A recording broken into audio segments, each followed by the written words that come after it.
Hi, my name is Meg Johnson, and today I'm going to tell you about a time when I saw the Lord. I mean, not when I saw the Lord, but like when He reminded me that He was in charge, and I saw His hand in my life in a big, very needed way.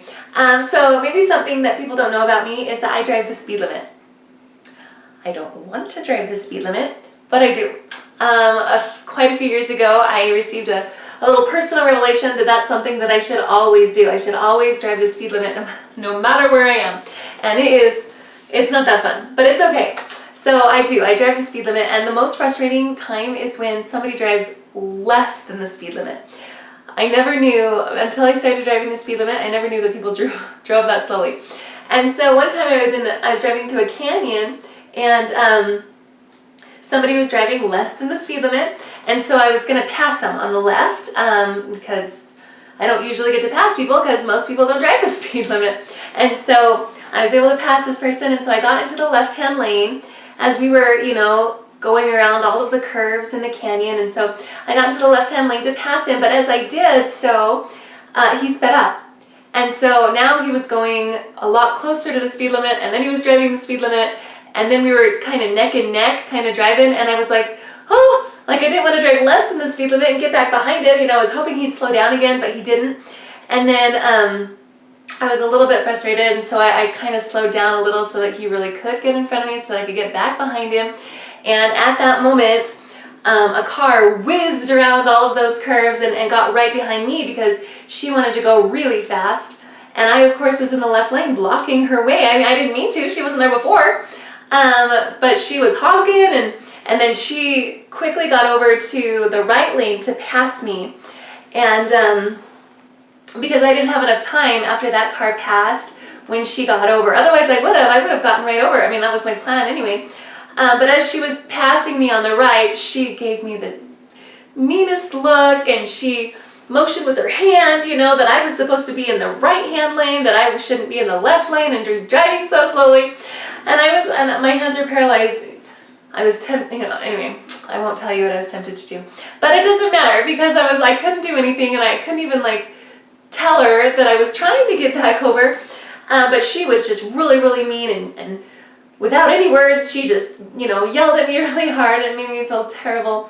And then I quickly got over in the right lane after she passed me, and they both sped off, and I never saw them again, and I was feeling so sad. And I was just feeling sad just because this woman had non-verbally yelled at me so severely. And I just was feeling bad, and I looked up in the canyon, and I saw, I'm pretty sure it was a pelican.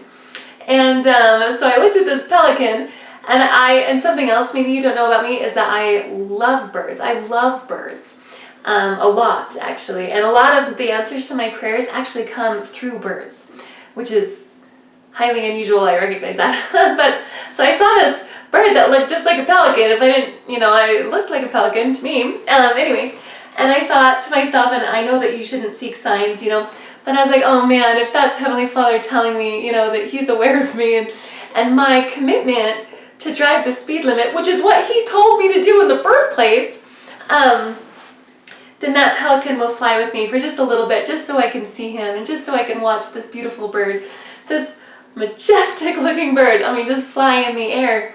And as soon as I thought that, all of the pelican's little friends came and flew with him. And it was this big flock of pelicans flying kind of like in a goose, like how geese fly in the V, flying directly in front of my car.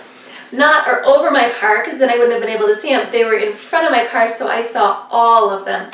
And they flew with me through that whole canyon until I was out. It was the coolest thing. It was the coolest experience.